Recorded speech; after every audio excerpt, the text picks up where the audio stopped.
ना टूटे लड़ी। नाम जप ले घड़ी दो घड़ी। थोड़ी सी जिंदगानी है ये, बहती नदियों का पानी है ये। थोड़ी सी जिंदगानी है ये, बहती नदियों का पानी है ये पटाखे की है फुलझड़ी। नाम जप ले घड़ी दो घड़ी। जिंदगी की ना टूटे लड़ी। नाम जप लो घड़ी दो। कोई आया कोई जाएगा,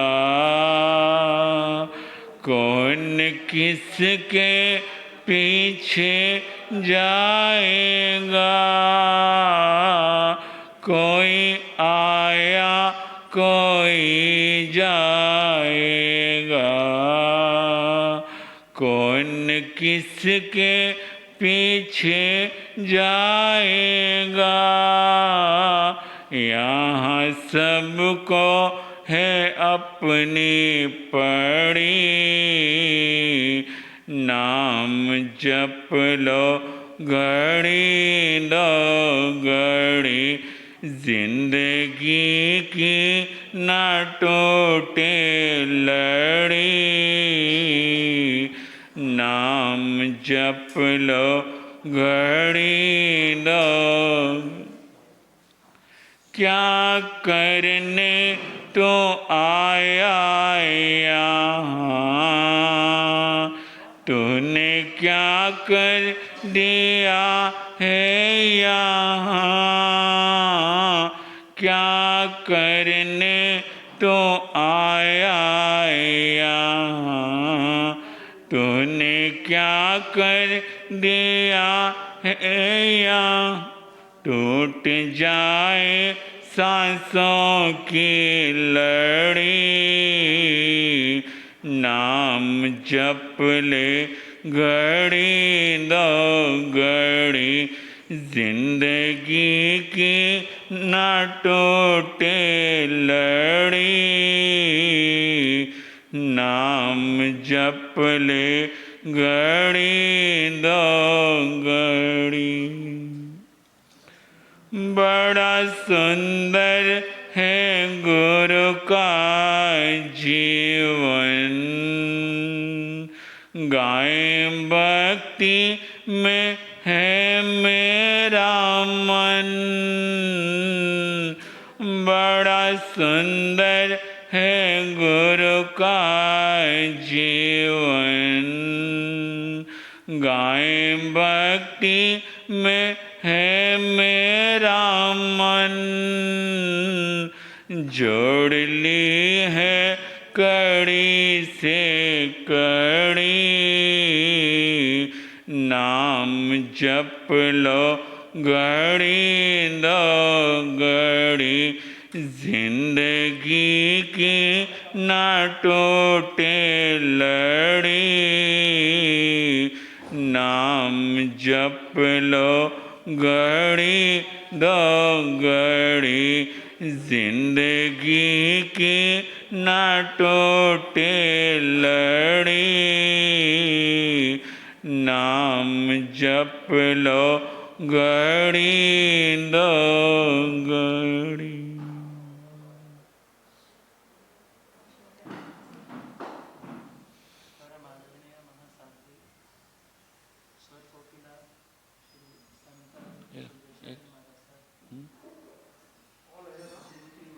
दोनों रुकते दोनों।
कोई बहुत है, रहने दो।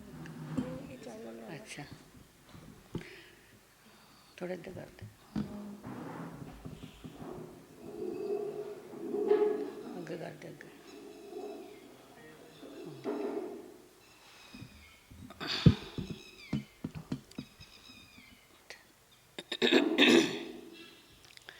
बोलिए चिंतामणि पार्श्वनाथ भगवान की, बोलिए भगवान महावीर घोर तपस्वी स्वामी श्री रूपचंद जी महाराज की, परम पूज्य परम श्रद्धेय आगम ज्ञाता उपाध्याय श्री जितेंद्र मुनि जी महाराज की, संथारा साधका प्रवर्तनी गुरु श्री स्वर्ण कांता जी महाराज, उत्तर भारतीय प्रवर्तनी गुरु श्री सुधा जी महाराज, संत वृंद की, महासाधु श्री समता जी महाराज।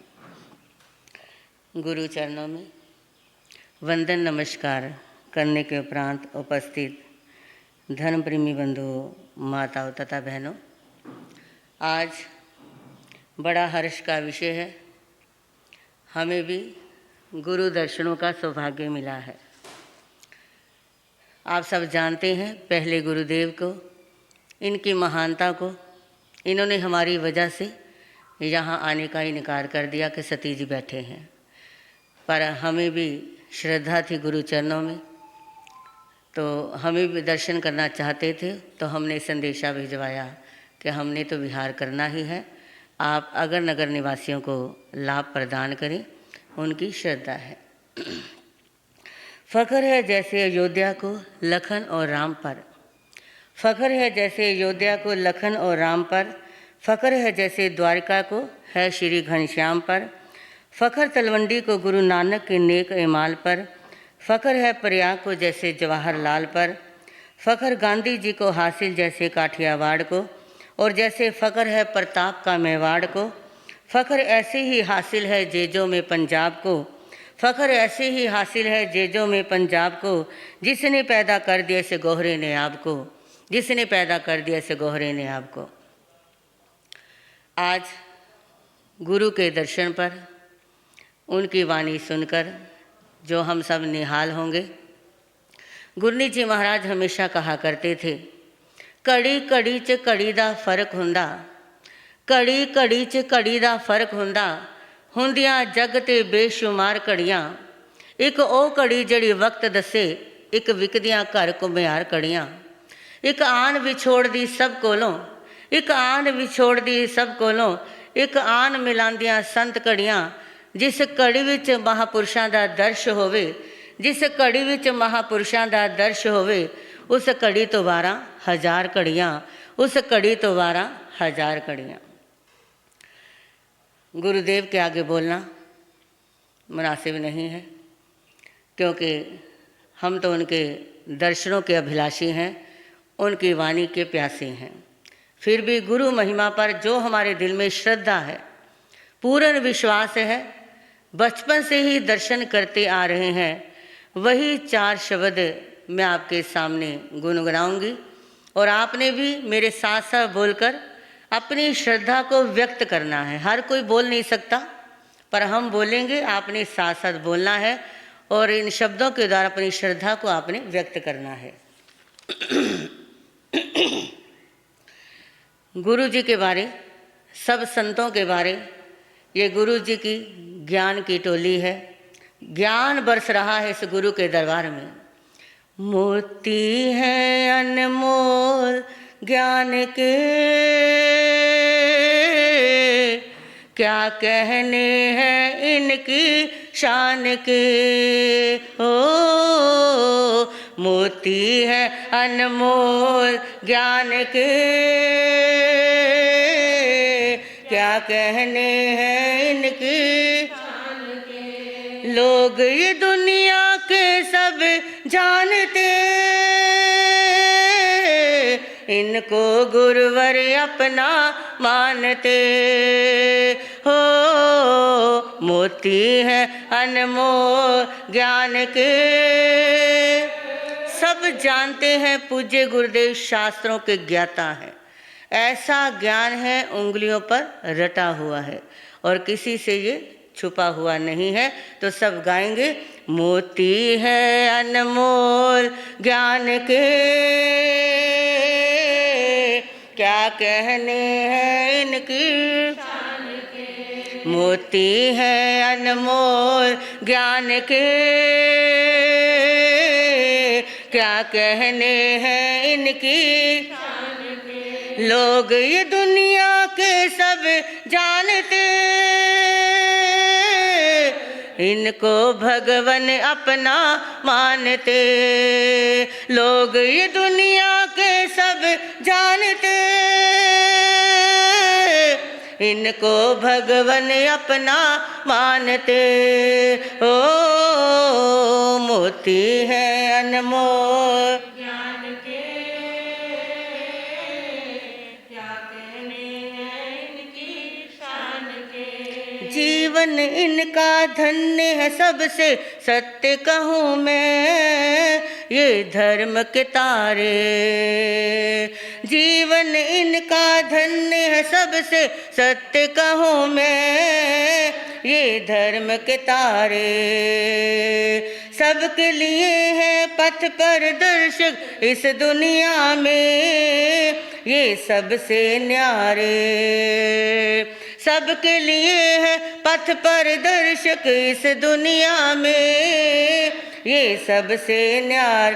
सानी इस दुनिया में इनका कोई नहीं है, घूम के देखी दुनिया मैंने देखी है। हो भेद ये समझा है ये आन के, क्या कहने हैं इनकी शान के। हो भेद है समझा अब ये आन के, क्या कहने हैं इनकी शान। लोग ये दुनिया के सब जानते, इनको गुरुवर अपना मानते। हो मोती है अनमोल ज्ञान के, क्या कहने हैं इनकी। जी करता है इन गुरुओं की शरण में आके मैं शीश झुकाऊं।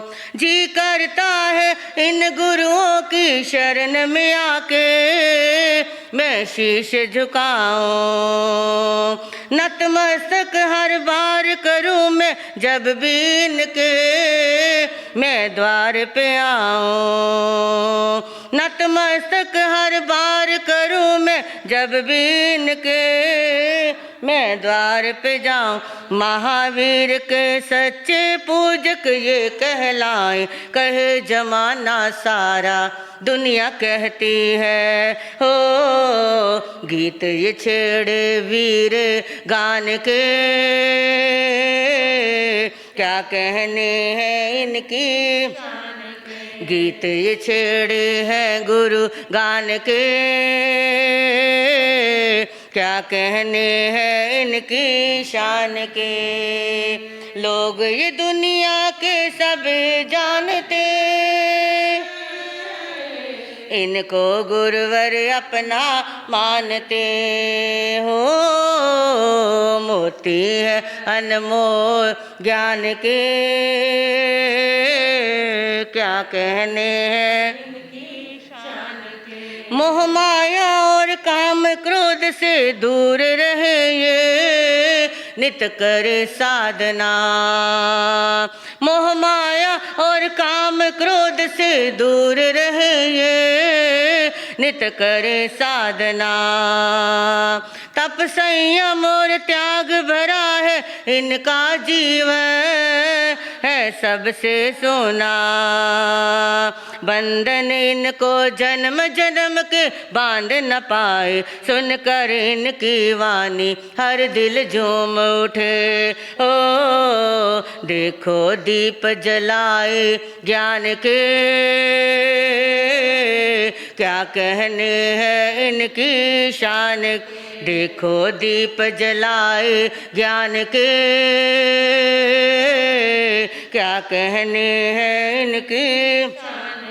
लोग ये दुनिया के सब जानते, इनको गुरुवर अपना मानते। ओ मोती है अनमोल ज्ञान के, क्या कहने हैं इनकी। नक्श कदम पर इनके चलकर जीवन अपना हम सफल बनाए। नक्श कदम पर इनके चलकर जीवन अपना हम सफल बनाए। आत्मज्ञान को इनसे लेकर अपने दिल में एक ज्योत जलाए, जिसके नूर में दूर हो ये मन का अंधेरा, देख सके अपनी हस्ती को देख सके। हो भेद समझ ले आत्म ज्ञान के, क्या कहने हैं इनकी। भेद समझ ले आत्म ज्ञान के, क्या कहने हैं इनकी शान। लोग ये दुनिया के सब जानते, इनको भगवान अपना मानते। हो मोती है अनमोल ज्ञान के, क्या कहने हैं इनकी शान के। हो मोती है अनमोल ज्ञान के,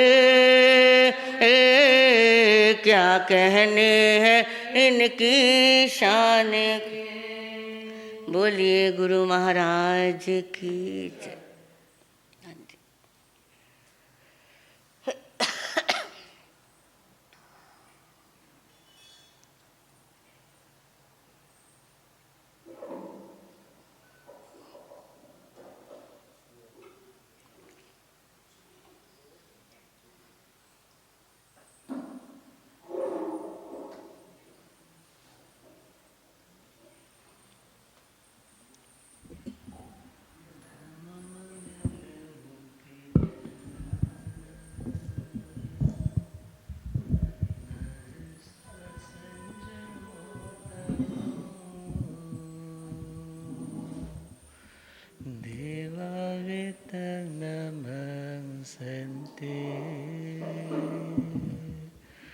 जस धमेशया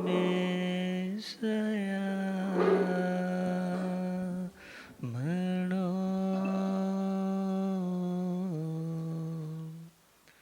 गुरु चरणों में वंदन नमन करेंगे। जी हाथ जोड़े गोरानो मेरी वंदना, जी हाथ जोड़े गोरानो। एक बार वंदना हजार बार वंदना,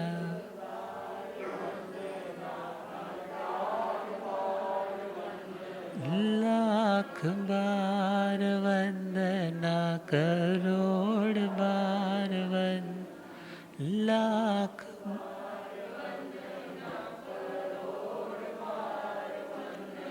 जी हाथ जोड़े गोरानो, जी हाथ जोड़े गोरानो। डगमग डोले नैया मेरी, डगमग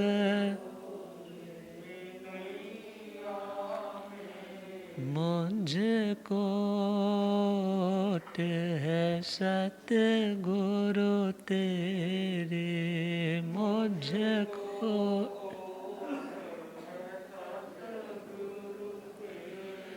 जी आशा भवसागर पार लंघना, जी भवसागर जी हाथ जोड़ गो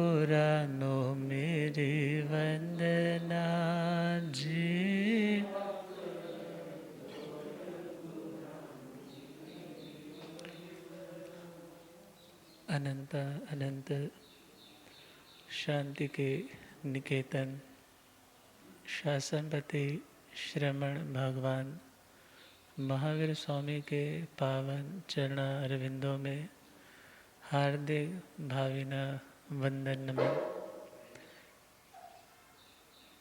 मेरे अंधेरे जीवन को रोशनी प्रदान करने वाले परम उपकारी आगम ज्ञान के भंडार आगम ज्ञाता आगम पुरुष जिन शास्त्र रतन हिमाचल के श्री उपाध्याय भगवंत श्रद्धे गुरुदेव श्री जितेंद्र मुनि जी महाराज साहब के पावन चरण कमलों में हार्दिक भावना वंदन। पाठ पर विराजमान तपस्वी रतन श्री प्रभु मुनि जी महाराज साहब के चरणों में वंदन। पाठ पर शोभायमान सरल मना स्वर कोकिला महासाध्वी श्री समता जी महाराज साहब, प्रवचन प्रभाविका महासाध्वी श्री सुयशा जी महाराज साहब, आदरणीय भगवती स्वरूपा महासाध्वी वृंद, धर्म सभा में उपस्थित धर्मानुरागियों, सुशीलवती माताओं एवं बहनों, असीम पुण्यदय से भाग्यदय से आप सबको संतों का समागम और वीतराग वाणी श्रवण करने का सुअवसर प्राप्त हो रहा है।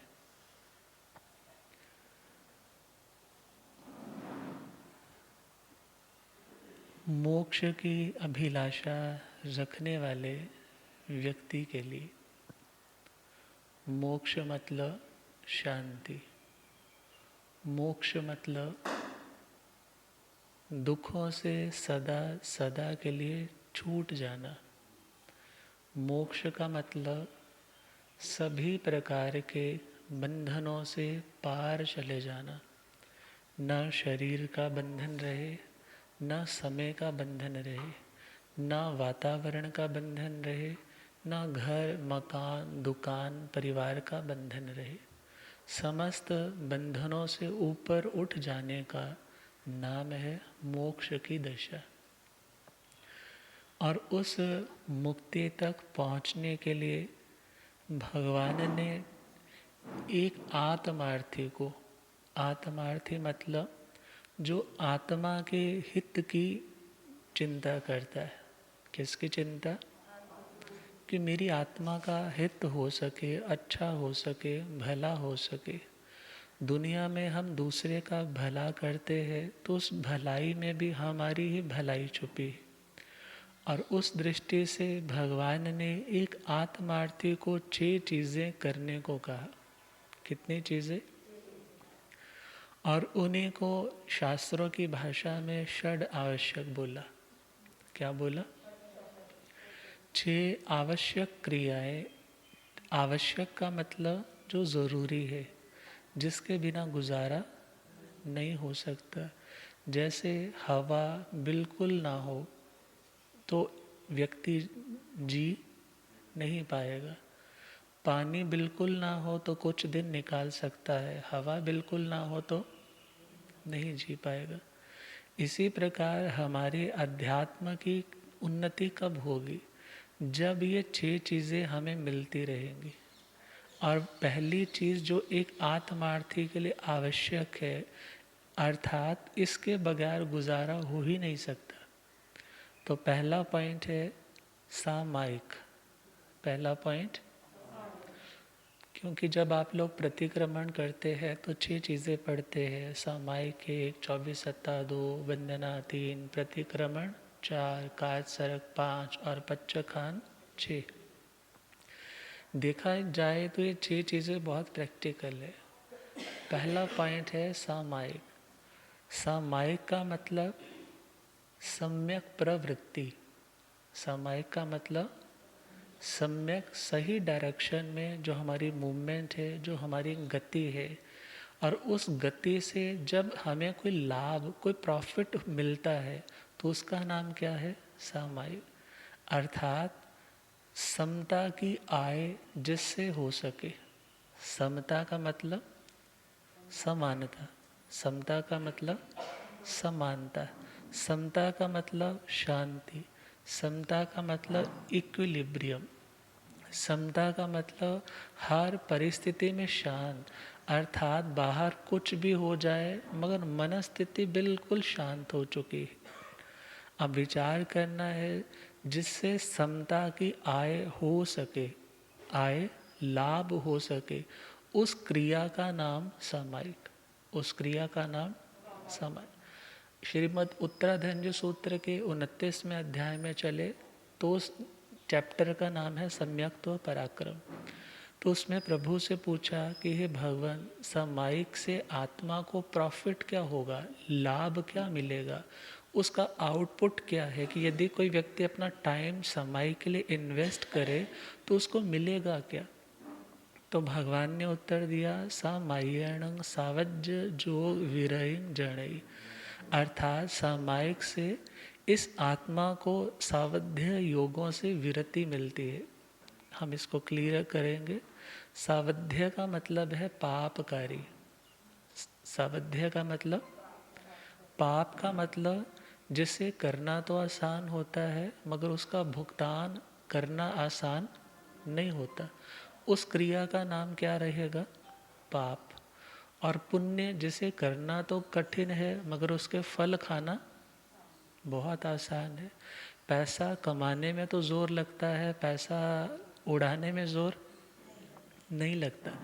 इसी प्रकार सामायिक का मतलब जब आत्मा अपने पापों का त्याग कर सके, वो क्रिया जिसमें पापों से विरति हो सके। विरति का मतलब, रति का मतलब है लगाव, रति का मतलब लगाव, और विरति का मतलब है किसी चीज़ के प्रति हमारा जो लगाव, जो इंटरेस्ट था वो टूट गया, वो ब्रेक हो गया। और ध्यान देना, हम वही क्रिया करते हैं जिसमें हमारा इंटरेस्ट होता है। अक्सर मजबूरी से कोई करते हैं वो अलग बात है, मगर ज़्यादा कौन सी क्रिया करते हैं जिसमें हमारा लगाव होता है, इंटरेस्ट होता है, हमारी इंक्लिनेशन होती। अब विचार करना है, आत्मा का बहाव ज़्यादा पाप की ओर है, धर्म की ओर बहाव कम है।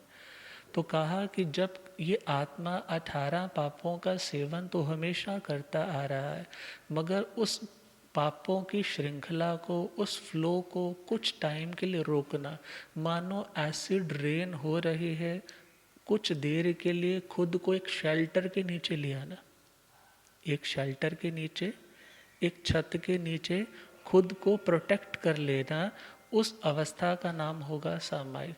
उस अवस्था का नाम क्या होगा। सपोज करो कोई व्यक्ति नुकीले पिन समझते हैं ना, बड़ी ब्रेक पॉइंट वाली वो कील, मान लो कोई व्यक्ति गुलेल लेकर के बाहर शॉट लगा रहा है, मार रहा है और चारों ओर से मार रहा है, मगर अभी तो एहसास नहीं हो रहा, मगर जब वेदना होगी, जब उसका टाइम आएगा तो उस टाइम वेदना की अनुभूति बहुत होगी। अब कुछ टाइम के लिए सही उस वातावरण में नहीं जाना, उस सर्कमस्टांस को इनवाइट या क्रिएट नहीं करना जिससे आत्मा में कर्म रूपी तीर लग सके, कर्म रूपी वो कीले लग सके, उतनी देर का नाम क्या होगा, सामायिक। उतनी देर का नाम क्या होगा कि हम नया कांटा आत्मा में नहीं चुभा रहे, और जो पुराने कांटे हैं उनको भी निकालने का जो टाइम पीरियड है उसका नाम भी क्या है, सामायिक। अर्थात सामायिक से सावध्य योगों से विरति होगी। सावध्य का मतलब न वदितुम योग्यम इति अवध्यम, जो बोलने लायक नहीं होता उसका नाम रहता है अवध्य, और अवध्य के साथ मिली हुई क्रिया उसका नाम सावध्य। अब सपोज करो आप में से किसी ने, चलो आप में से नहीं किसी ने, आपने किसी को देख लिया कि वो गया किसी के घर में और उसने वहाँ पर पड़े हुए 500 रुपये का नोट ऐसे उठाया और अपनी जेब में डाल लिया। अब आपने देख लिया, और देखने के बाद जब 4 लोग सारे इकट्ठे बैठे हैं, वो आपकी किट्टी चल रही थी, आप जैसे ही आपकी बारी आई कुछ बोलने की, तो आप उसको कहने लगे मैं बताऊं, क्या बताऊं, कि तूने क्या किया, टेबल से 500 रुपये उठाए। तो उस टाइम वो व्यक्ति क्या बोलता है, चुप, ये चीज़ बोलो, ये चीज़ बोलो नहीं। अर्थात जो चीज़ बोलने लायक नहीं होती, जो चीज़ छुपाने लायक रहती है, व्यक्ति हर किसी के सामने डिस्क्लोज नहीं करता, उसका नाम होता है पाप। उसका नाम क्या होता है, पाप। और पाप से ही डर लगता है, भय लगता है। और पाप के साथ युक्त, पाप के साथ मिली हुई जो क्रिया है, जो क्रिया है, उस क्रिया का नाम है सावध्य क्रिया। उसका नाम क्या रहेगा, सावध्य क्रिया। अब सावध्य योग, यहाँ पर वर्ड क्या आया, सामायिक करने वाला व्यक्ति सावध्य योगों से विरति करता है। सावध्य का मतलब पाप, और योग मन की क्रिया, वचन की क्रिया और काया की क्रिया।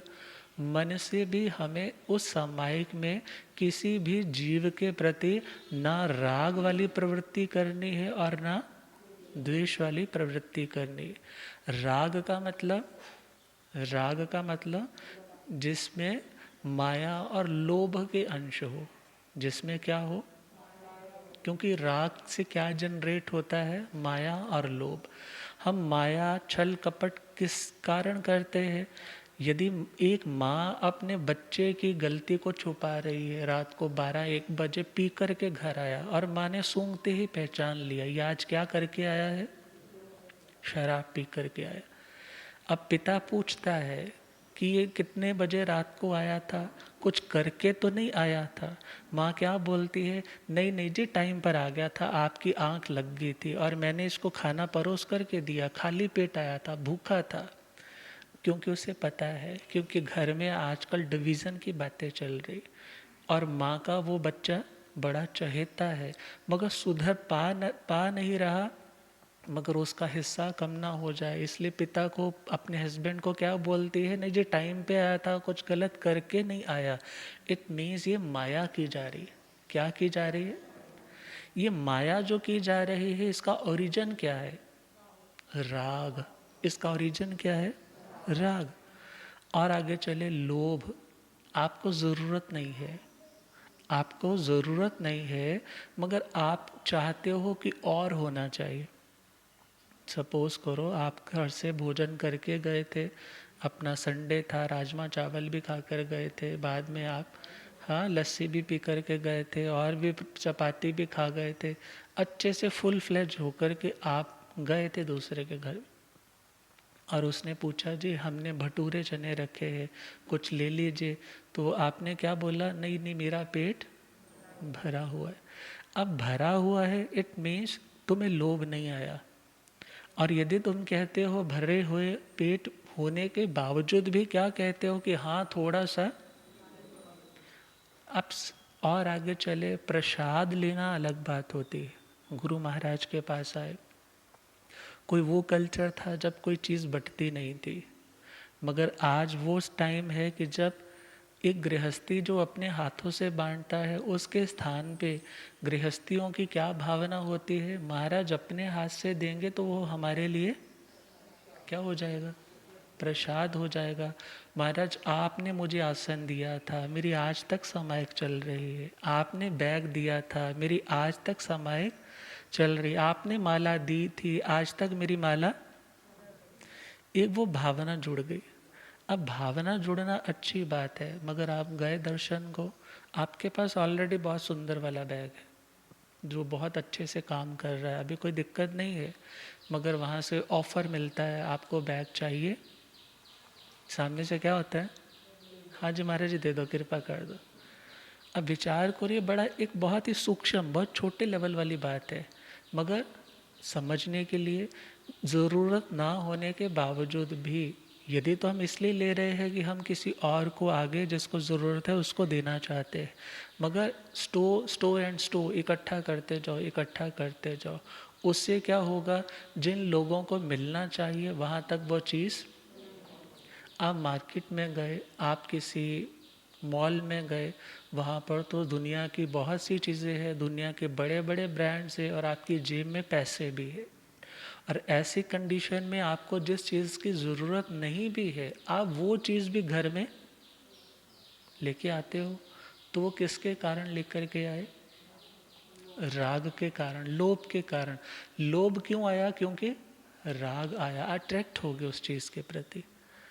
अब विचार करना है, जहाँ राग है वहाँ पर भी समता नहीं आती, और जहाँ पे द्वेष है वहाँ पर भी समता, क्योंकि जहाँ नफरत हो गई, घृणा हो गई, वहाँ पर सामने वाले के गुणों का यदि कोई प्रभाव सामने सुनने को देखने को मिलेगा तो वो व्यक्ति सह नहीं पाएगा, उसके बारे में कुछ भी गलत स्टेटमेंट्स देने लग जाएगा। वो तो ऐसा निकम्मा है, वो तो ऐसा घटिया है, उसकी मॉरल वैल्यूज़ बहुत डाउन है, वो बाहर से बनता बहुत है, अंदर से तो बिल्कुल ऐसा है। अर्थात एक द्वेषी व्यक्ति सामने वाले के हमेशा अवगुण ही देखता है, अवगुणों की ही चर्चा करता है, उनके गुणों की और उसका ध्यान नहीं जाता। मगर समता में आना है, सामायिक में बैठना है, तो सामायिक में बैठने का मतलब मन से भी किसी चीज़ के प्रति राग नहीं और किसी चीज़ के प्रति द्वेष नहीं। उस टाइम बिल्कुल शांत हो जाए, उस टाइम टोटल शांति में चले जाए। क्योंकि जब कभी सामायिक करते हैं तो सामायिक से पहले आप वो पाठ भी पढ़ते हैं करेमी भंते का, तो आप कुछ देर के लिए तो बैठने जा रहे हो ना, कुछ देर के लिए अपने आप को एक सेफ जोन में लेकर जा रहे हो, तो एटलीस्ट उतनी देर तो खुद को पीसफुल रखने की कोशिश कर। क्योंकि सामायिक करने से पहले होता सूत्री का पाठ भी आता है, जिसमें क्या कहा जाता है? तस उत्तरी कर्णेण पाइच्छित कर्णेण विसोही कर्णेण विसल्ली कर्णेण पावाण कम्माण निघाय नठाय ठामी कौसब। ये सामायिक से पहले की चीज़ें हैं। सामायिक का मतलब ये तो और आगे बढ़ने की चीज़ें। तस उत्तरी कर्णेण में आत्मा को और उत्कृष्ट करने के लिए, उसके लेवल को और अपग्रेड करने के लिए, उसको और बड़ा बनाने के लिए। पायचित करने, जो मैंने भूले, जो मैंने दोष किए हैं, प्राया करके आत्मा पाप की ओर प्रवृत्त होती है, पाप कर्म की ओर जाती है। क्रोध हो, मान हो, माया हो, लोभ हो, हिंसा हो, झूठ हो, चोरी हो, कुशील हो, परिग्रह हो, अभ्याख्यान, दूसरे पे झूठा दोष लगाने की बात हो, चुगलखोरी हो, अर्थात ये इन चीज़ों में आत्मा का फ्लो ज़्यादा रहता है। मगर ऐसी दशा में आत्मा को क्या सोचना है कि मैं अब ठामी काऊ सगम, क्योंकि सामायिक लेने से पहले क्या किया जाता है? ध्यान कायसर्क किया जाता है। और कायसर्क से पहले कौन सा पाठ पढ़ा जाता है? तसूत्री का। तसूत्री से पहले कौन सा? इच्छा कारण का, कि आने जाने में कोई मेरे से विराधना हुई है तो एटलीस्ट मैंने पहले उसको क्या कर दिया। क्योंकि गुरुद्वारे में जाते हैं तो पहले क्या होता है? रास्ते में पानी होता है कि पैर धोकर के फिर एंटर करो। इसी प्रकार हम देखें खुद को क्लीन करने का, क्योंकि भाव स्नान का जैन धर्म में महत्व है, द्रव्य स्नान का इतना महत्व, वो हमारी फिजिकल नीड हो सकती है मगर उससे आत्मा पवित्र होने वाली नहीं। अब हम यहाँ पर विचार करें कि तस उत्तरी कर्णेण, मैंने आत्मा को कुछ क्लीन तो किया है वो इच्छा कारण का पाठ पढ़ के, मगर अपनी आत्मा को और उत्कृष्ट और ज़्यादा ऊपर उठाने के लिए प्रायश्चित कर्णेण, प्रायश्चित करने के लिए। प्रायश्चित का मतलब ये आत्मा ज़्यादातर पापों में रहती है, उस आत्मा पर लगे हुए धब्बों को क्लीन करने के लिए, प्रायश्चित करने के लिए। विसोही कर्णेण, आत्मा को विशुद्ध करने के लिए। क्या करने के लिए? एक है शुद्ध करना, एक है विशुद्ध करना। शुद्ध करना मतलब सिंपल वाले साबुन से कपड़ा साफ कर दिया, शुद्ध हो गया, मगर फिर सर्फ एक्सल में फिर और उसमें वाइटनेस है वो डाला, उसमें और ग्रेस लेकर के आए। इसी तरह आत्मा को और ग्रेसफुल बनाने के लिए और उसकी विशुद्धि करने के लिए विसोही कर्णेण, विसल्ली कर्णेण, जो शल्य आत्मा में लग चुके हैं। शल्य मतलब कांटे, मिथ्यात्व के, निदान के, माया के जो कांटे लग चुके हैं उन कांटों को निकालने के, पावाणं कम्माणं निघाय नट्ठाय, पाप कर्मों का निर्घात करने के लिए, उनको नष्ट करने के लिए, जो पाप के कीटाणु मानो मेरी आत्मा में आ चुके हैं।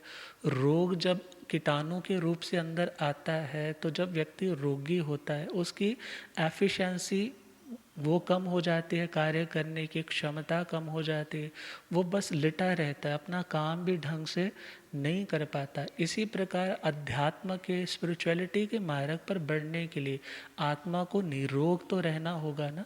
और आत्मा की निरोगता मतलब जो पापों के कीटाणु जर्म्स आत्मा में है उन्हें क्या करना, नष्ट किया जाए। उसका एंटीबायोटिक बोला जाए तो क्या है, सामायिक। पापों का एंटीबायोटिक कौन सा है, सामायिक है। तो कहा विसोही करनेणं विसल्लीकरणेणं पावाणं कम्माणं निघाय नट्ठाय ठामी कौसग। मैं इस कायत्सर्ग में स्थित होता हूँ।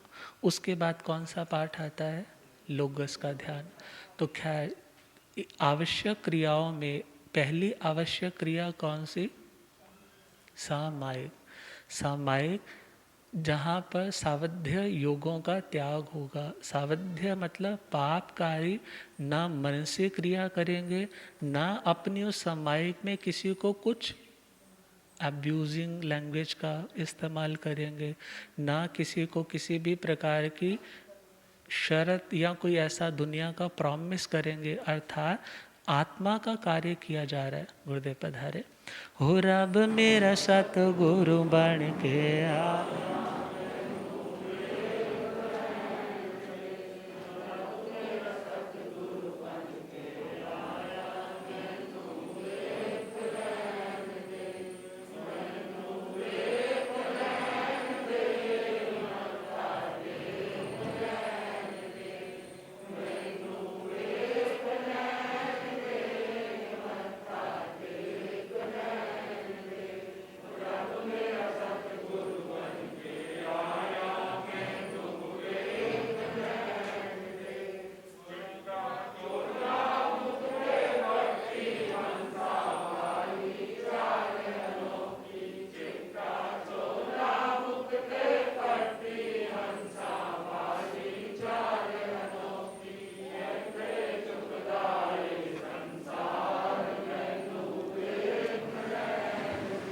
होते झुकदाए संसार मैनो।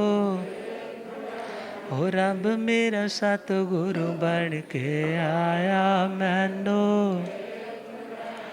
ओ पौंदे पौंदे पानी देंदा, सूखे बूटे हरे कर देंदा। पौंदे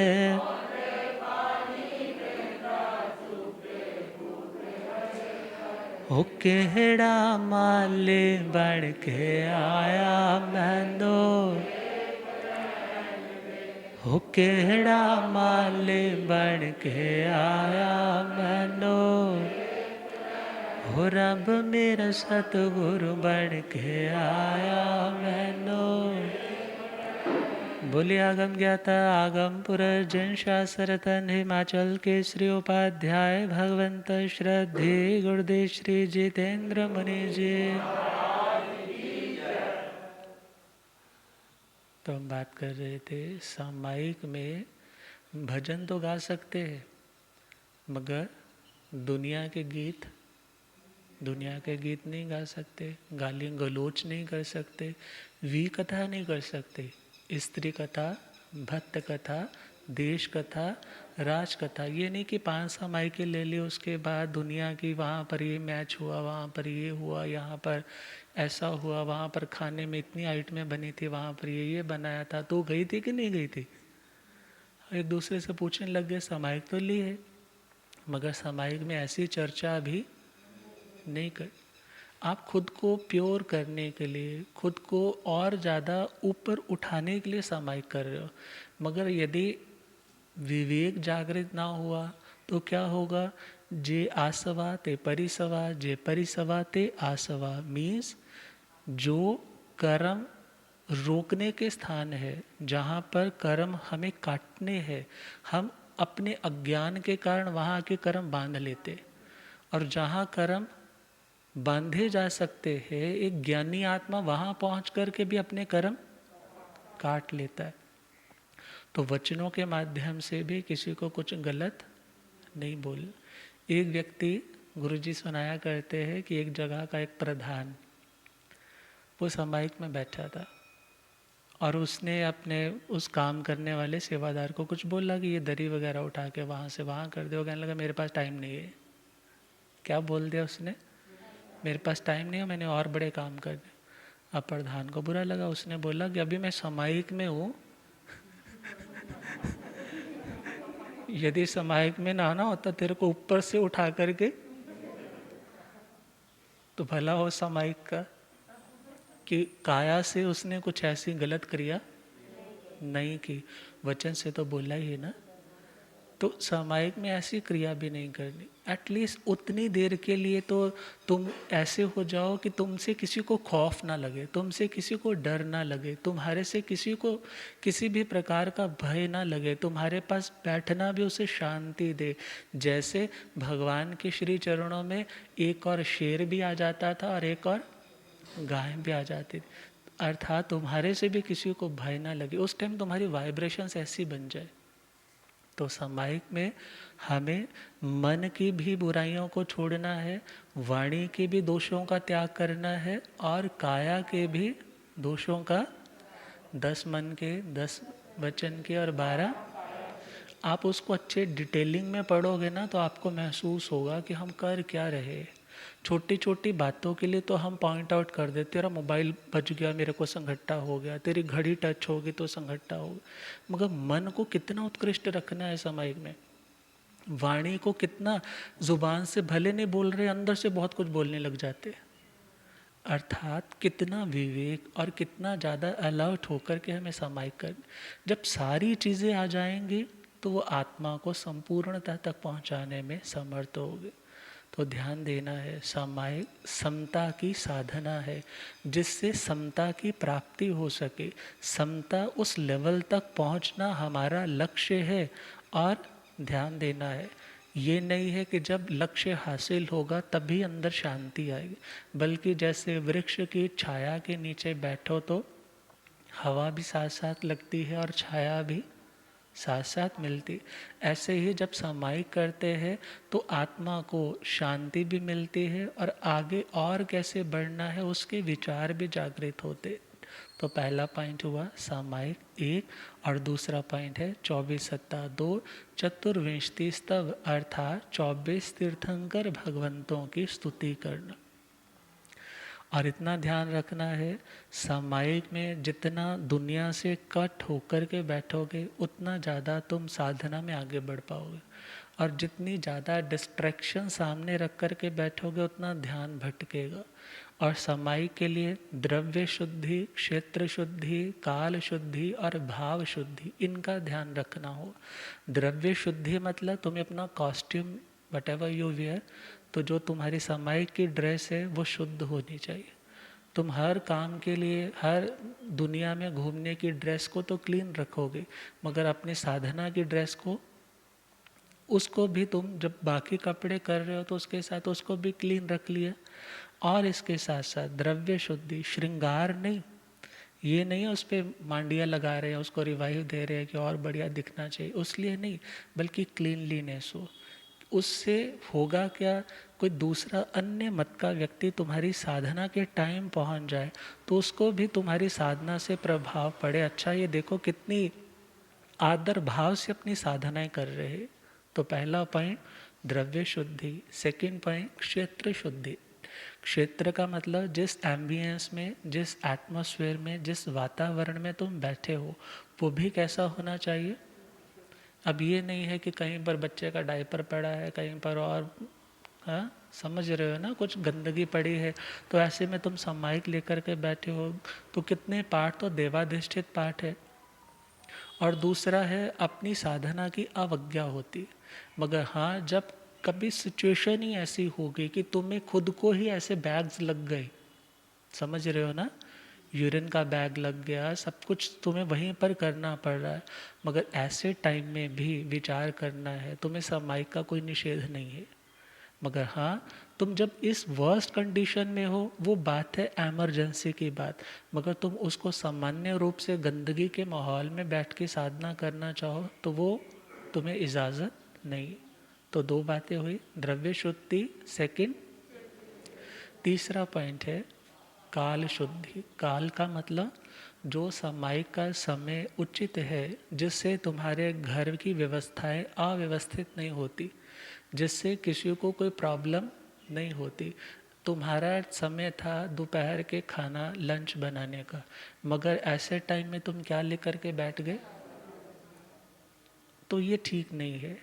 तुम्हारे घर में कोई बुजुर्ग है, उन्हें औषधि देने का, उनके पाँव इत्यादि दबाने का, उनके पास बैठने का समय था, मगर ऐसे टाइम में तुम किस में बैठ गए। तो इससे तुम्हारी इस साधना की प्रभावना नहीं होगी। प्रभावना मतलब जिससे सामने वाला व्यक्ति प्रभावित हो, जिससे कोई सामने वाला व्यक्ति प्रभावित हो, तो इस तरह का कोई कार्य नहीं करना। अर्थात समय की व्यवस्था इस तरीके से बनाई जाए कि मेरे कारण किसी को कोई परेशानी ना हो। उसका नाम क्या है, काल शुद्ध।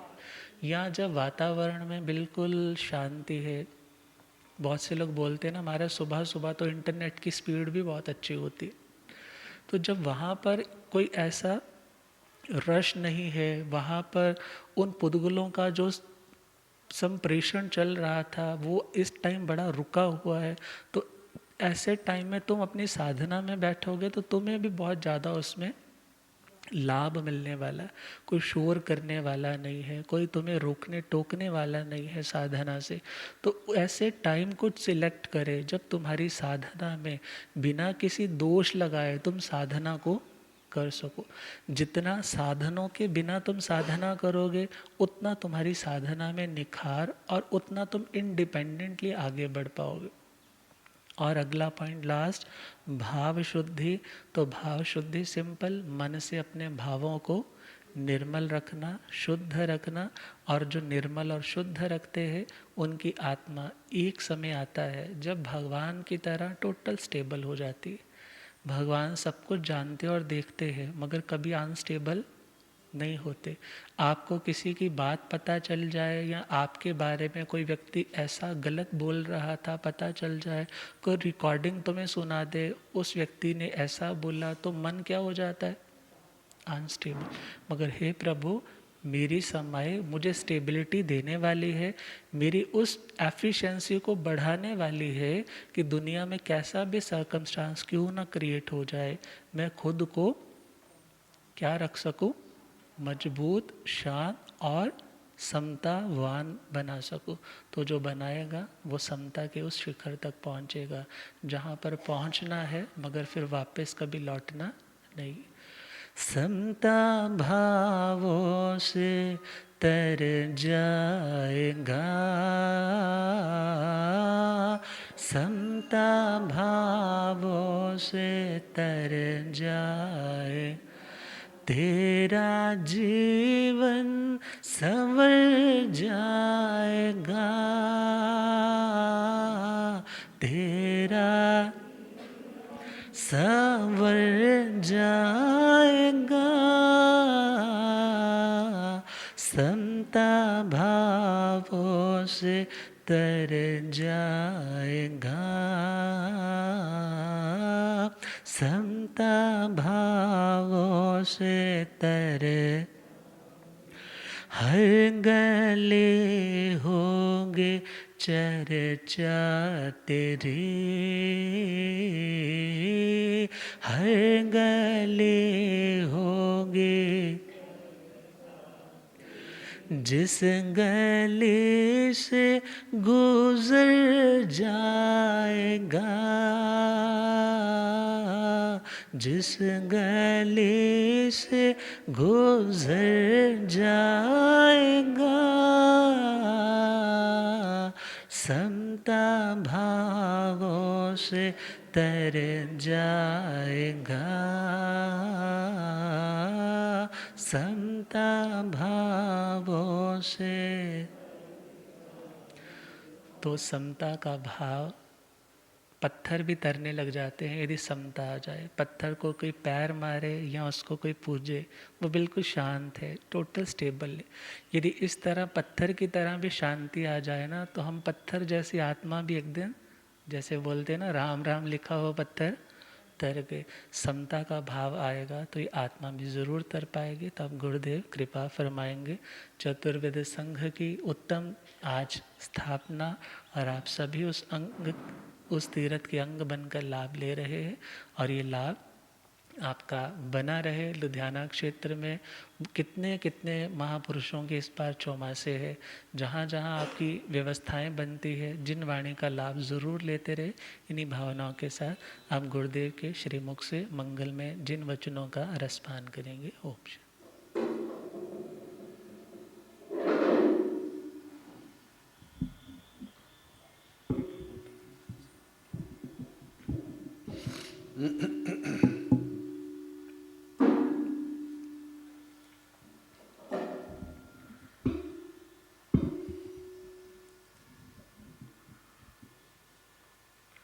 जेन वैण अनुरक्ता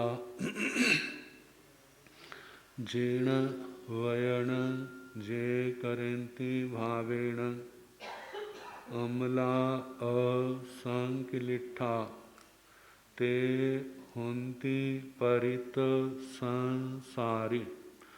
बोलिए भगवान महावीर पावन चरित गुरुदेव जी। बंधु मन वच काय भव सागर को तरण में करो हमारी सहाय। जिन शासन जिन वाणी सदा जयवंत हो, श्रवण संग सदा अविचल मंगल हो। मुक्ति को प्राप्त श्रमण भगवान महावीर स्वामी, उनकी परम पावन कल्याणी भागवती वाणी वाचक प्रमुख श्री इंद्र भूति गौतम आदि गणधर भगवंत युग प्रधानाचार्य परम पूज्य श्री सुधर्मा स्वामी जी महाराज, उनकी परम पावन पाठ परंपरा वर्तमान आचार्य ध्यान योगी परम पूज्य श्री शिव मुनि जी महाराज एवं गुरुजन सबकी पावन चरण सरोजों में मेरा अनंत अनंत बार वंदना नमस्कार।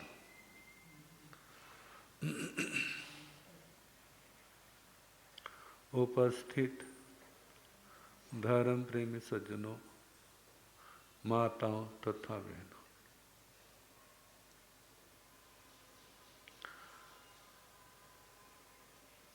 कितना आप सबका सौभाग्य।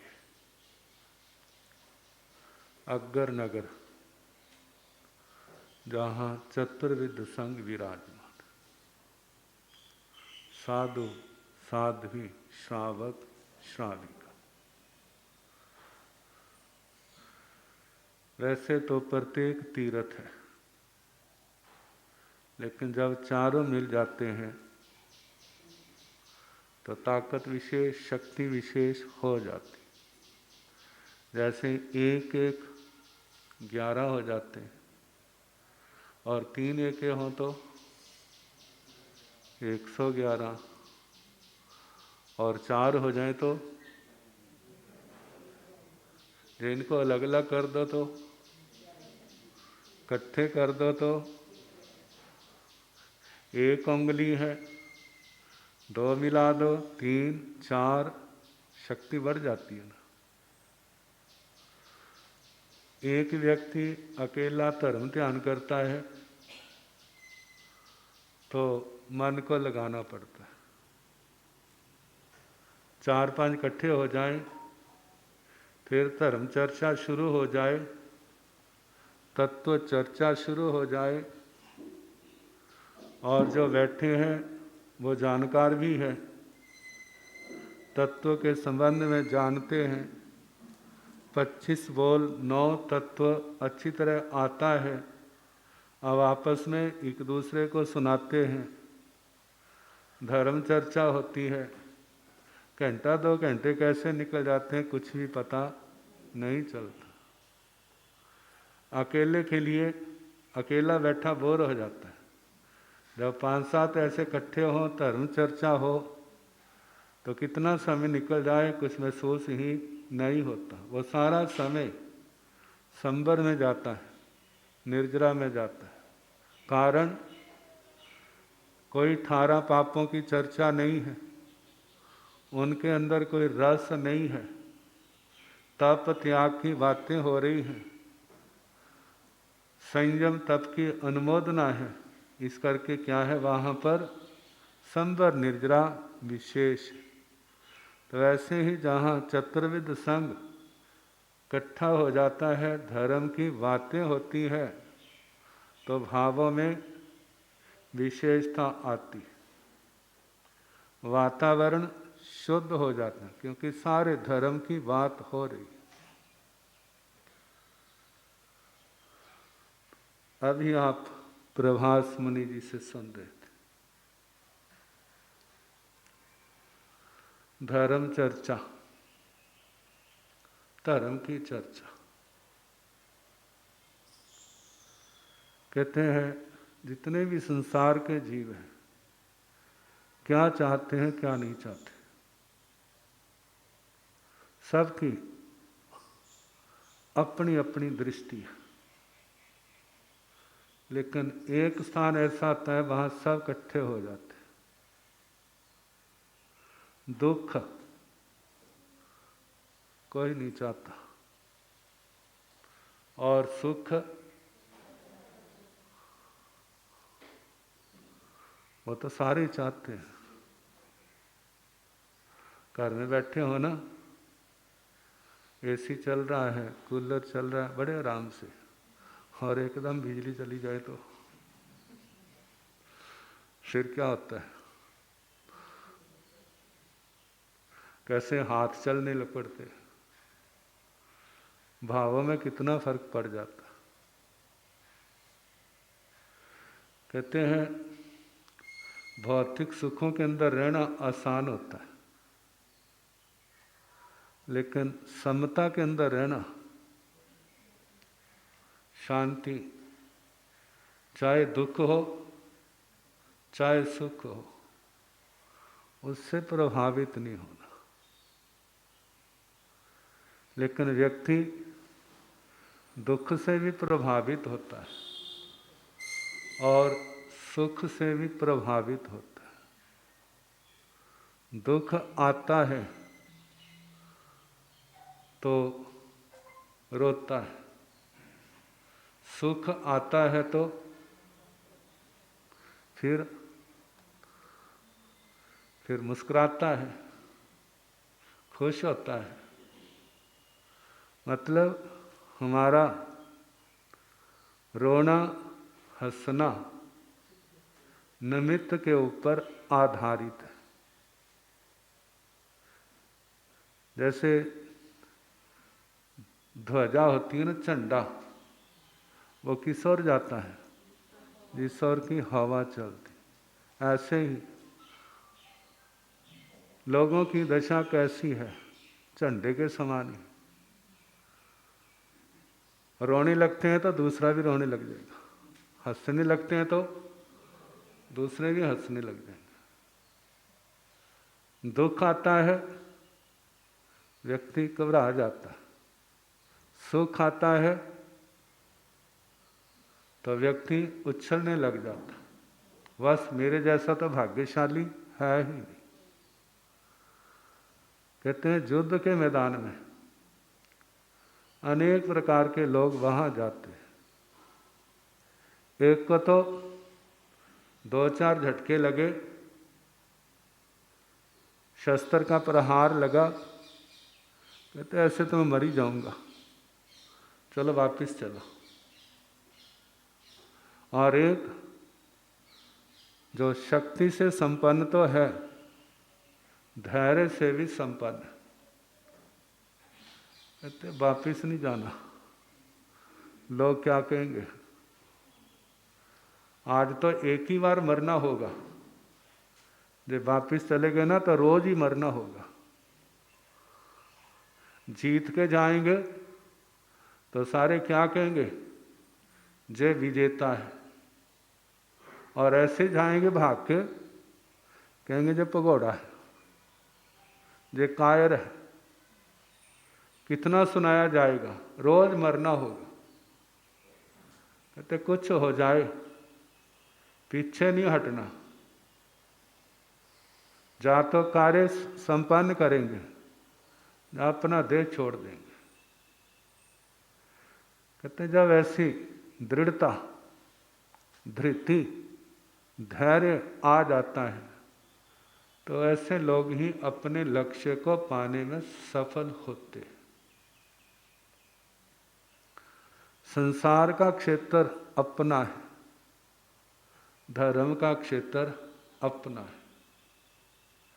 कोई भी पहले दिन में ही गज सुकुमार जैसा नहीं बन जाता। गज सुकुमार तो पहले दिन वो गज सुकुमार बन गए थे, लेकिन सारे ऐसे नहीं होते। वैसा बनने के लिए आत्मा को जन्म जन्म की साधना की जरूरत होती।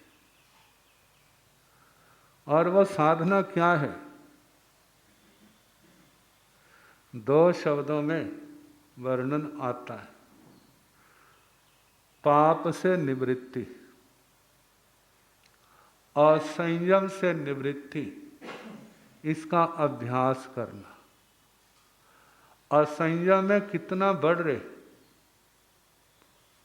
जितना बढ़ रहे हैं उसकी रेशो घटाओ। 100% है तो 99 पर आओ, 99 पर है तो 98 पर आओ, मतलब पीछे हटना। और धर्म, संयम और तप में प्रवृत्ति। धर्म, संयम और तप में प्रवृत्ति। कहते शुरुआत में यही होगा ना, 0। क्या होगा? पाप से निवृत्ति नहीं और धर्म में प्रवृत्ति नहीं। एक और 100% है और दूसरी और 0 है। लेकिन जब भगवान गुरुओं के चरणों में आया, गीतराग वाणी के शब्द कानों में पड़े, आत्मा का एहसास हुआ, मैं अजन्मा हूं, मैं मरण धर्मा नहीं हूं, इस जन्म से पहले भी था और इस जीवन की समाप्ति के बाद भी मेरी सत्ता रहेगी, इसको कोई समाप्त नहीं कर सकता।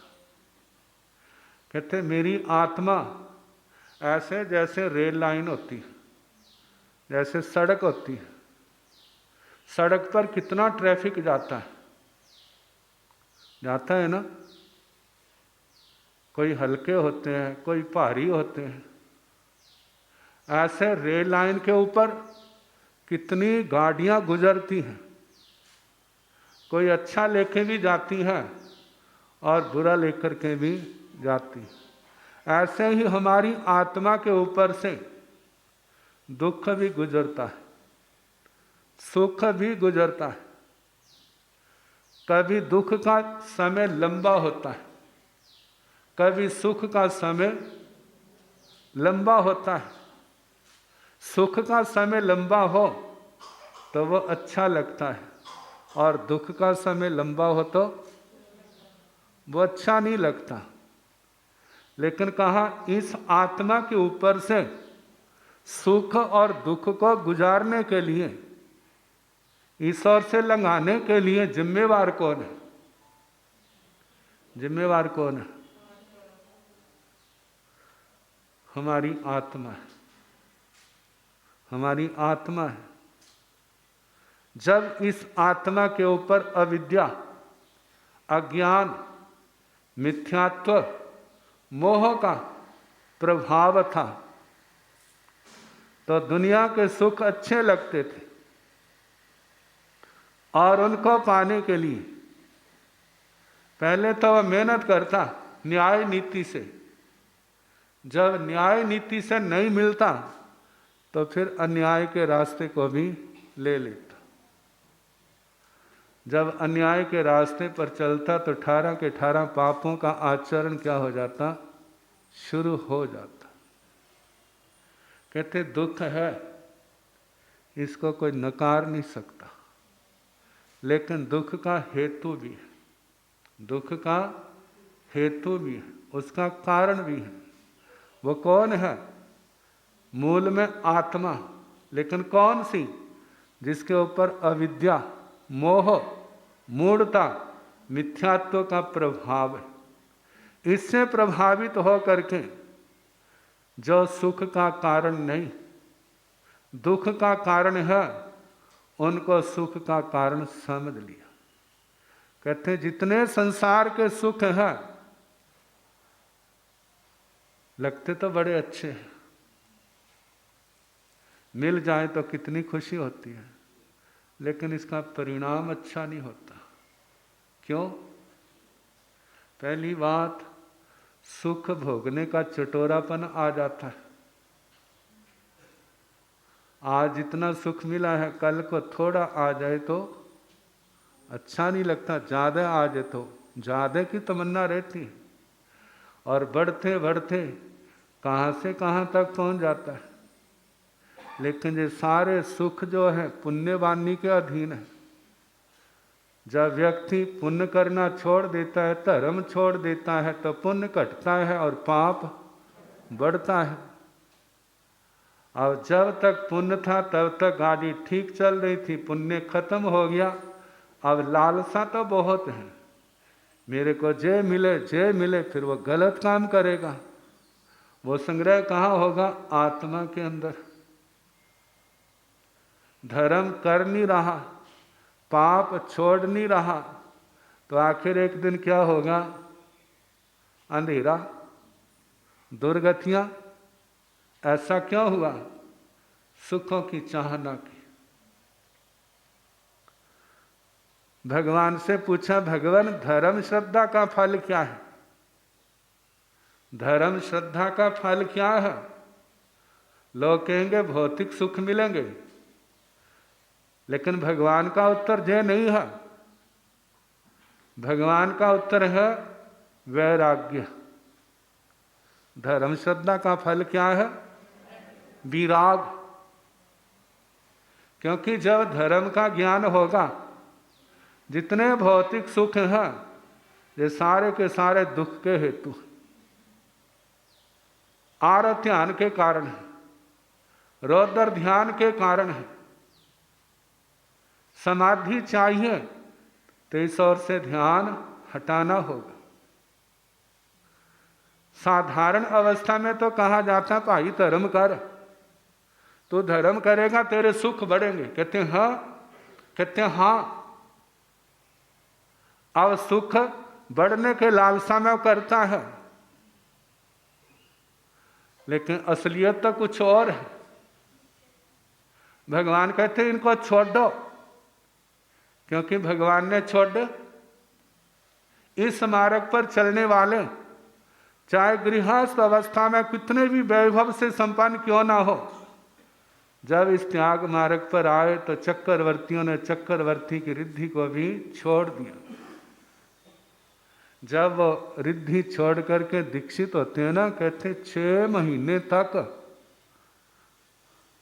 एक दो नहीं 64,000। 64,000 कौन वाला? जो भवानियां पीछे लगाई हुई थी। इतनी बड़ी सेना, इतना बड़ा परिवार, रोते हैं, विलाप करते, हमें छोड़ के ना जाओ, लेकिन उनके ऊपर कोई असर नहीं पड़ता। कहते हैं आज तक तो भटका, अब नहीं भटकूंगा। अब 6 महीने जब बीत जाते तो सारे निराश हो जाते हैं, कहते अब नहीं आएंगे, और क्या होते हैं फिर वापिस आ जाते हैं। उन्होंने क्यों छोड़ा? क्योंकि जे मोक्ष मार्ग में जो सारा बाधक उन सब को छोड़ा और भिक्षावृत्ति, संयम, तप, नाना प्रकार के परिसय उपसर्ग सहते जाते हैं। कितने तो जिनके सारे कर्म क्षय हो जाते हैं वो मोक्ष में, नहीं तो दूसरे वैमानिक देवलोकों में चले जाते। तो 4 चीजें हैं, दुख, दुख का हेतु, समाधि और समाधि का हेतु कारण। कुछ सुनाया, आपके आए हैं, नरेश जी आए थे, कहने लगे साढ़े अगर नगर भी चलो, रमन उन्हीं से बात कर लो, हमने व्यवस्था उनको दी हुई है। इन्होंने मना लिया और चलते चलते आपके आगे, ज़्यादा समय तो नहीं, आज का हो गया, कल का व्याख्यान आपके पास है, फिर उसके आगे आगे चलेंगे। तो जो भी समय मिला है ज़्यादा से ज़्यादा लाभ लें। साध्वी जी महाराज पधारे, बहुत अच्छा लगा, कोई अपरिचित नहीं है, बहुत पुराने समय से परिचित है। तो जे भी जितना संभव हो ज़्यादा से ज़्यादा रुकने का प्रयास करें, सब लाभ लें इन्हीं शब्दों के साथ। ओम।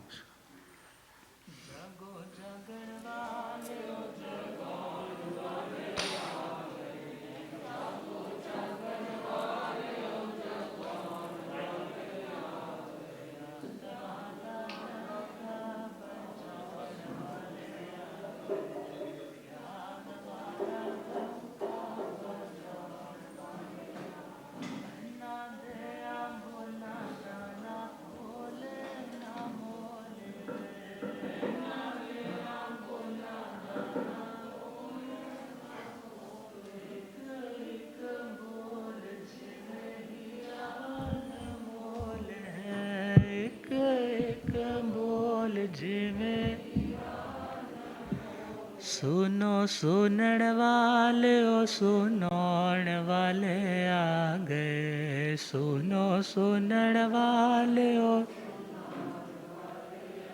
ज्ञान वाला डंका बजौण वाले आ गए, ज्ञान वाला। बड़े सौभाग्य से आप सभी को दिव्य वीतराग वाणी का पावन संदेश श्रवण करने का सौभाग्य मिल रहा है। सौभाग्यशाली पधार कर लाभ ले रहे हैं, और इसी क्रम में जिन्होंने आज समाइके की है उन्हें बहुत साधुवाद है। और मुझे लगता है कि शायद ही कोई ऐसे ही होंगे जिनके पास मुखपत्ति ना हो या समाइक की वेशभूषा ना हो। तो कल कोशिश करें कि ज़्यादा से ज़्यादा समाइके अपने उपकरणों के साथ करें। कल का दिन गुरुदेव ने और कृपा फरमाई है, तो ज़्यादा से ज़्यादा इस चतुर्विध संघ के अंग बन के लाभ लेते रहें। अब भाई नरेश जी पहले पच्चा खान ले लें। आज किसी का एक आसने का पच्चा खान हो, खड़े होकर पच्चा खान ले लें। एक आसन करने वालों को आइमिल का पच्चा खान हो। आज किसी ने आइमिल लेना हो, उपवास का पच्चा खान। तपस्या करने वालों को इस धर्म सभा में आए हुए सभी भाई बहनों का पूर्ण स्वागत और अभिनंदन है। हमारे प्रधान जी और कार्यक्रम की तरफ से आज हमारी सभा में हमारे उत्तर भारत के प्रधान श्री अरुण जी गुगू जी भी आए हुए हैं। मैं उनका भी बहुत बहुत स्वागत और अभिनंदन करता हूँ प्रधान जी और कार्यक्रम की तरफ से। सबसे पहले महापुरुषों के जयकारे लगाकर अपने जीवन को पवित्र करेंगे।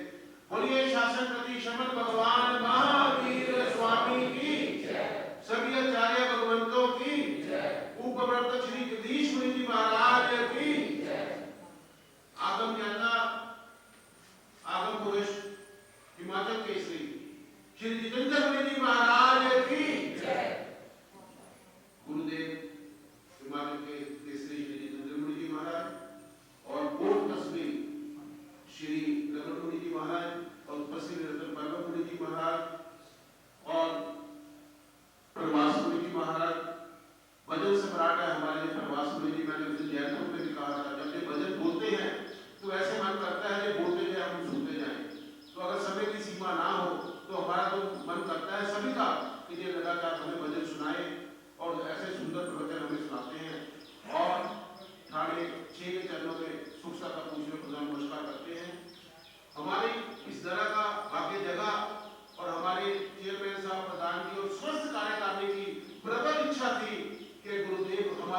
अगर नगर की धरती को अपने सुंदर प्रवचनों द्वारा और अपने चरणों द्वारा, चरण कमलों द्वारा इसको पावन करें।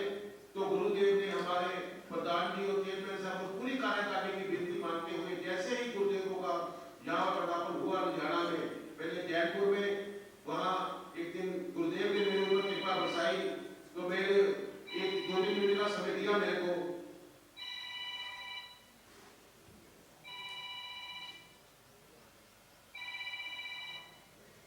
तो गुरुदेव ने मेरे को 2-3 मिनट के लिए समय दिया।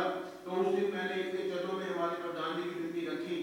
तो उन्होंने जैसे पहले की तरह ही जब भी गुरुदेव लुधियाना में पधारते हैं तो हमारे प्रधान जी हमारी जो विनती करते हैं तो ये हमेशा ही उसको स्वीकारते हुए हमें अपने प्रवचनों से धन्य करते हैं, और इस बार भी ऐसा ही हुआ। तो पहले प्रभास जी ने बहुत ही सुंदर विषय के ऊपर सुंदर प्रवचन दिए और हमें मंत्रमुग्ध कर दिया। फिर गुरुदेव तो हमारे, उनका तो कहना ही क्या, वो तो जो भी विषय देते हैं तो उसके ऊपर उस टाइम के समय यही मन होता है कि हमारे ऊपर कृपा बरसाते रहे बस, लेकिन समय की सीमा होती है। तो मैं गुरुदेव आपके चरणों में प्रधान जी की तरफ से विनती कर रहा हूँ, जितना भी ज्यादा से ज्यादा समय हो सके, हमें सबको पता है चतुर्मास शुरू होने वाला है, फिर भी जितने दिन हो सके आप हमें दें। और दूसरी बात, उसके बाद जब चतुर्मास का समापन होगा तो हमें लंबा समय दे, उस टाइम कम से कम महीने 2 महीने का, जैसे आपने होशियारपुर वालों के ऊपर कृपा बरसाई थी, ऐसी कृपा हमारे ऊपर भी बरसाना। ऐसी मैं मंगल कामना और मंगल भावना करता हूँ। और दूसरी बात, ये तो आप देखे ही, मेरे को पक्का विश्वास है, हम दिनों में नहीं महीनों में मांगेंगे आपसे। तो महीनों में मांगेंगे तो महीनों में मिलेगा, और आपको जो आपके दरबार में आता है वो जोड़ियों बातें लेके जाता है, हमारी भी जोड़ियों बनेगी। और तीसरी बात जो मेरे प्रधान जी ने मेरे को अभी बोली है कि आगे फ्यूचर में जैसे भी समय बने, हमारे श्री संघ को भी एक चतुर्मास देकर हमें इस जगह को पवित्र करें, और हमारा जो आपके जो सुंदर प्रवचन आप देते हैं उससे हमें लाभ मिले, ऐसी मंगल कामना मंगल भावना करता हूँ। मैं विनती आपको कर रहा हूँ, तो आप उसको लाइन में रखिए और जितनी जल्दी हो सके उसके ऊपर हमारी कृपा बरसाइए, ऐसी मंगल कामना मंगल भावना करता हूँ मैं। और कल जितने दिन के प्रवचन देंगे, हम पूरी कोशिश करेंगे कि ये हाल सारा फुल हो, मैक्सिमम कोशिश करेंगे कि हाल फुल हो, और ज्यादा से ज्यादा यहाँ पर हमारे भाई बंधु आए और आप उनके ऊपर कृपा बरसाएं।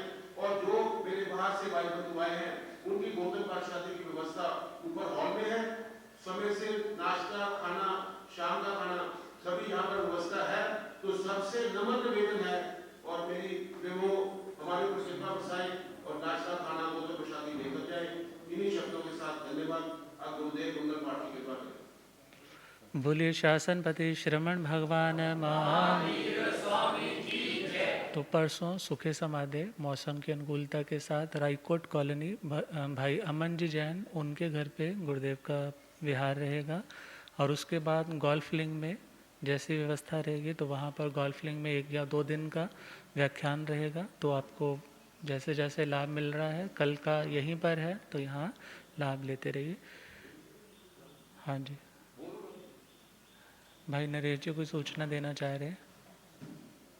मैं गुरदी भैया से माफी चाहता हूँ, मैं गुरदी भैया का सुख सादा में पूछ रहा, इतना मतलब खुशी का माहौल था वो मेरे ध्यान से ही निकल गया, तो मैं उसके लिए माफी चाहता हूँ। गुरदी भैया आपका भी सबका मैं सुख सादा पूछता हूँ इन्हीं शब्दों के साथ। महासाध्वी जी की महानता है जो गुरुदेवों के श्री चरणों में अपना समर्पण भाव पूर्णतया रखती हैं। तो इन्हीं भावों के साथ बोलिए आचार्य सम्राट परम पूज्य श्री आत्मा राम जी, आचार्य सम्राट परम पूज्य श्री आनंद ऋषि जी, आचार्य सम्राट परम पूज्य श्री देवेंद्र मुनि जी, वर्तमान आचार्य सम्राट ध्यान योगी परम पूज्य डॉक्टर श्री शिव मुनि जी, गणावच्छेद परम पूज्य स्वामी श्री लालचंद जी, गणावच्छेद परम पूज्य स्वामी श्री गोकुल चंद जी, चारित्र चूड़ामणि परम पूज्य स्वामी श्री नेक चंद जी, पंजाब प्रवर्तक उपाध्याय श्रमण श्री फूल चंद जी, शासन प्रभावक प्रवर्तक पंडित रतन पूज्य गुरुदेव श्री जगदीश मुनि जी, आतम कुल कमल दिवाकर भोले बाबा श्री रतन मुनि जी। आगम ज्ञाता आगम पुरजिन शासरदन हिमाचल केसरी उपाध्याय भगवंत श्रद्धे गुरुदेव श्री जितेंद्र मुनि जी। उग्र तपस्वी आदर्श भवितप शिरोमणि श्रद्धे गुरुदेव श्री रमण मुनि जी। जैन धर्म सभी साधु साध्वियों की जय। मंगल।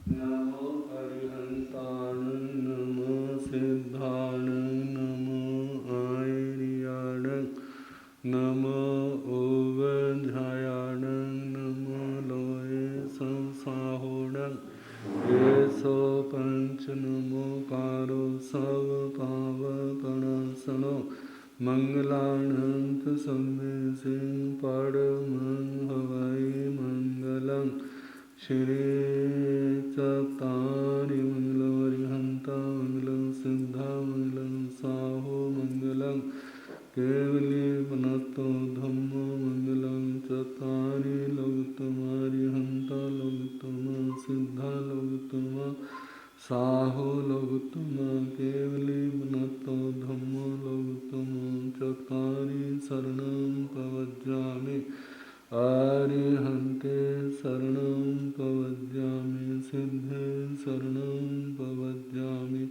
साहु शरणं प्रवज्जामि केवली वनता धम्मं शरणं प्रवज्जामि। चार शरणे सुख करने दुख करने मंगल करने और शरणा नहीं कोई जो भाव प्राणी आश्चर्य क्षय